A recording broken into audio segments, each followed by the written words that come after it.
Honourable Msimanga, any supplementary question? Yes, ma'am. Thank you very much. Honourable Premier, you started off by telling us that one of your key passions is to make sure that we're able to drive the township economy. I would have used this as one of those tracking mechanisms to see the impact that I'm having in the township economy by looking at what I'm investing, what am I getting out. And when you start saying to me that you don't know, you haven't been tracking this, it becomes then a problem for me.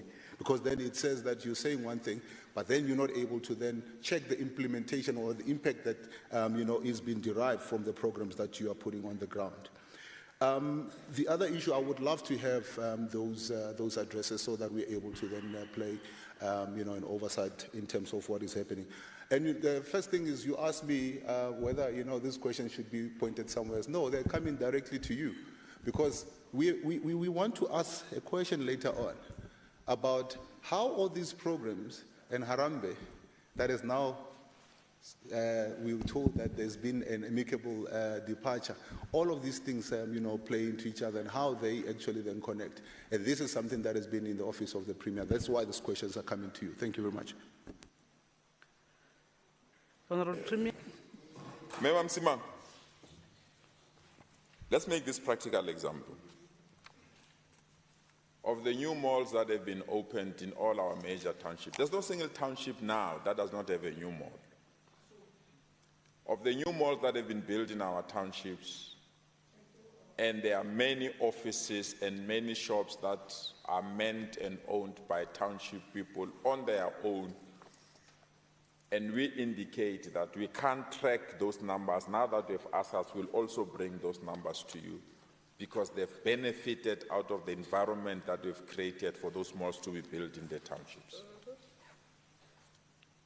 That's the part that we want to push to you, to understand. It does not mean that because we have not created them directly, that those kind of opportunities are not there. Go to each and every township, from Tembisa, Deep Slough, Orange Farm. This government that we are proud to lead have managed to create an environment for those malls to be built.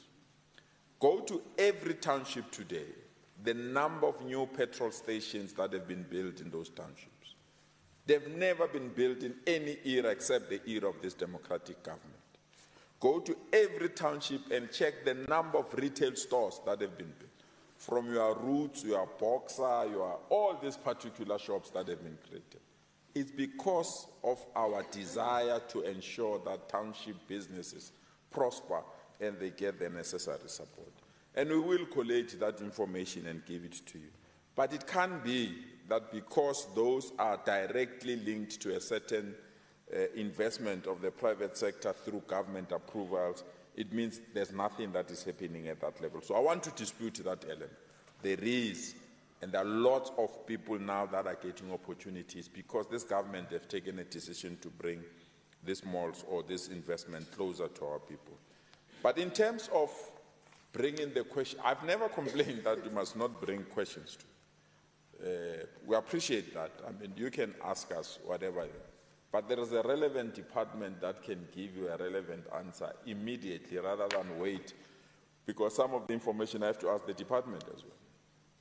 So it's a waste of time when you can ask the department directly rather than go through a certain off-ramp to get the question. But, Member Msimanga, whatever you ask, I answer, and on time, and you should appreciate that. Thank you so much, Madam Speaker.